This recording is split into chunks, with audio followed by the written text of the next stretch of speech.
गौतम बुद्ध की प्रेरणादायक कहानी। सच्ची खुशी का रहस्य। एक बार एक व्यक्ति भगवान बुद्ध के पास आया और उनसे पूछा, भगवान, मैं हमेशा दुखी रहता हूँ, कृपया मुझे सच्ची खुशी पाने का तरीका बताइए। बुद्ध ने उसे एक दिन के लिए अपने साथ रहने को कहा। अगले दिन बुद्ध उस व्यक्ति के साथ एक नदी के किनारे पहुंचे। उन्होंने कहा, तुम्हें इस नदी के पार जाना है।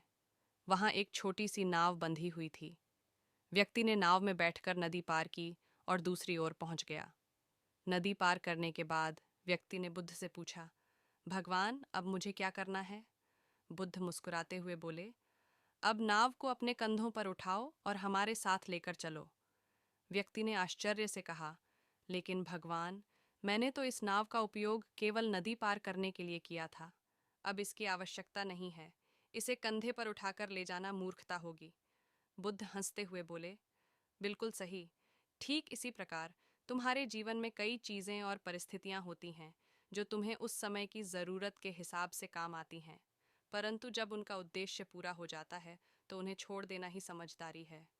बुद्ध ने आगे समझाया, लेकिन अधिकतर लोग बीते हुए अनुभवों, दुखों और चिंताओं को अपने कंधों पर उठाए रखते हैं, जैसे कि वह नाव। वे भूल जाते हैं कि आगे बढ़ने के लिए हमें पुरानी चीज़ों को छोड़ना पड़ता है। इस पर व्यक्ति को समझ आ गया कि सच्ची खुशी तब मिलती है जब हम अपने बीते हुए दुखों, अतीत की गलतियों और अनावश्यक बोझ को छोड़कर वर्तमान में जीना सीखते हैं। सीख। सच्ची खुशी का रहस्य अपने अतीत को छोड़कर वर्तमान में जीने में है।